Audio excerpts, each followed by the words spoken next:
इस मूवी के स्टार्ट में हमें मायरा नाम की एक लड़की दिखाई जाती है जो कि अपने हस्बैंड के साथ बहुत अच्छी जिंदगी गुजार रही होती है। उनकी एक भांजी होती है जिसका नाम वान्या होता है और वो दोनों वान्या को अडॉप्ट कर लेते हैं क्योंकि कुछ ही दिन पहले वान्या के पेरेंट्स की मौत हो गई थी।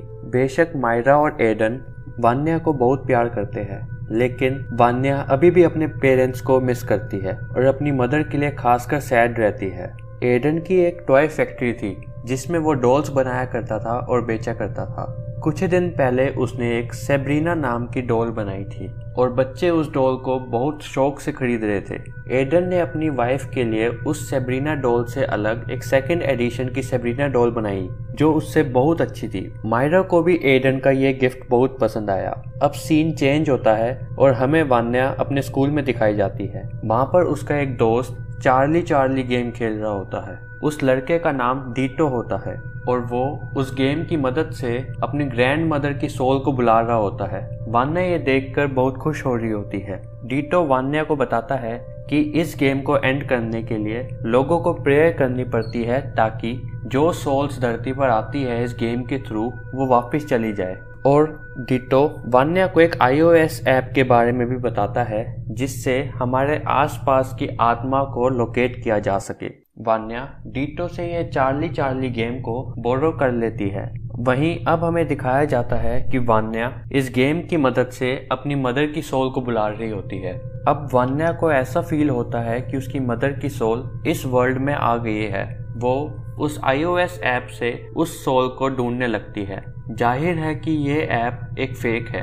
अब वो अपनी मदर की जगह अपनी आंट मायरा को देखती है। मायरा वान्या को सुला देती है और सोने से पहले मायरा वान्या को सेब्रीना डॉल देती है। अब हम देखते हैं कि जब वान्या सो रही होती है तो उस डॉल की आंखें मूव कर रही होती है, जिसका मतलब ये है कि चार्ली गेम की हेल्प से कोई सोल तो इस वर्ल्ड में आई थी और वो अब सेब्रीना डॉल के अंदर है। अगले दिन हम देखते हैं कि सेब्रीना डॉल अपने आप ही अपनी जगह को चेंज कर रही होती है और ये देखकर मायरा बहुत डर जाती है। अब रात के टाइम वान्या उस iOS ऐप को दोबारा यूज करती है और वो देखती है कि आसपास कोई सोल है, लेकिन असल में वो एक डमी होती है। फिर एकदम से कोई सोल वान्या को एल्मीरा के अंदर खींच लेती है। जैसे ही सुबह होती है वान्या मायरा को सब कुछ बताती है, लेकिन मायरा उसको एक्सप्लेन करती है कि तुम्हारी मदर एंडिनी इस वर्ल्ड में नहीं है, लेकिन एंडिनी वहाँ पर होती है।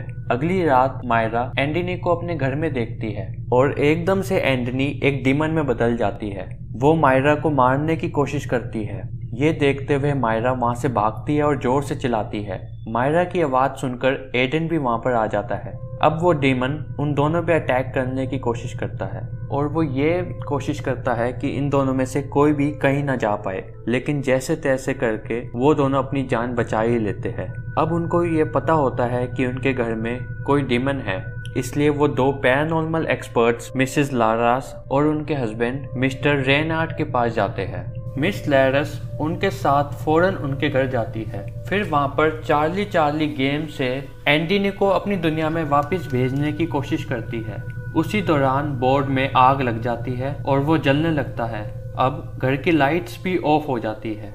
अब अंधेरे में डीमन वान्या को पोजेस कर लेता है और मिस लैरस को अटैक करता है ताकि वो ये सब ना कर सके। जैसे तैसे करके वो इस अटैक से बचती है और वान्या की बॉडी से उस डीमन को बाहर निकालती है। अब वो डेविल फ्री है और वो सब पे अटैक करता है।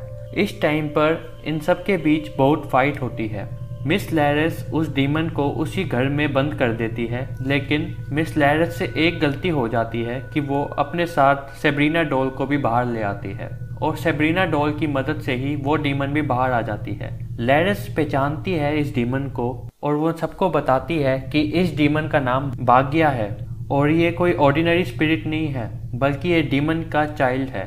ये बहुत पावरफुल है और हमें यहाँ पर यह पता चलता है कि यही वजह थी वान्या के पेरेंट्स की डेथ की।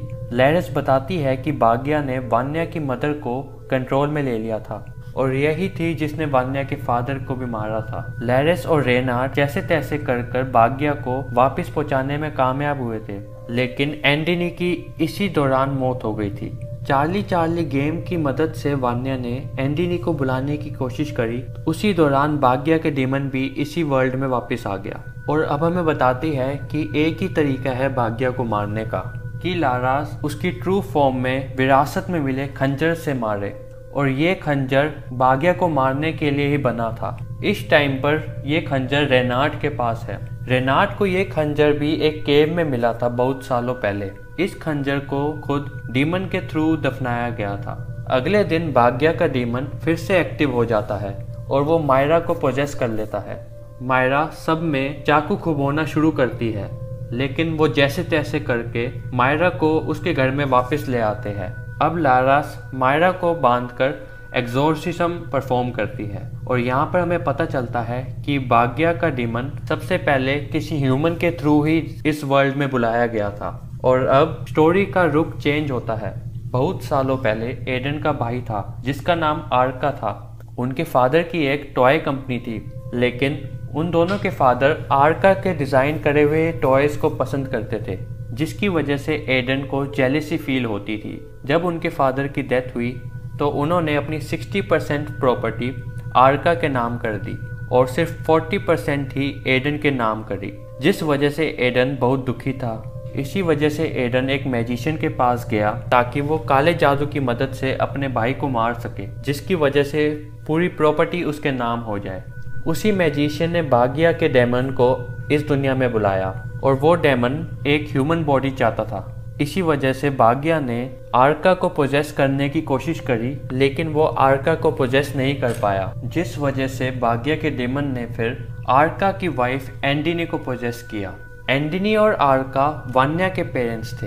जब लारास भाग्या को बॉडी से बाहर निकाल रही थी, उसी दौरान एंडिनी और आर्का की मौत हो गई। तो जाहिर है एडन ही रिस्पॉन्सिबल है वान्या के पेरेंट्स की डेथ का। दूसरी तरफ भाग्या के डेमन को एक और ह्यूमन बॉडी चाहिए, इसीलिए वो एडन की बॉडी को पोजेस कर लेता है। अब एडन की बॉडी बहुत स्ट्रॉन्ग है, इसलिए पोजेस्ड एडन सब पर अटैक करता है।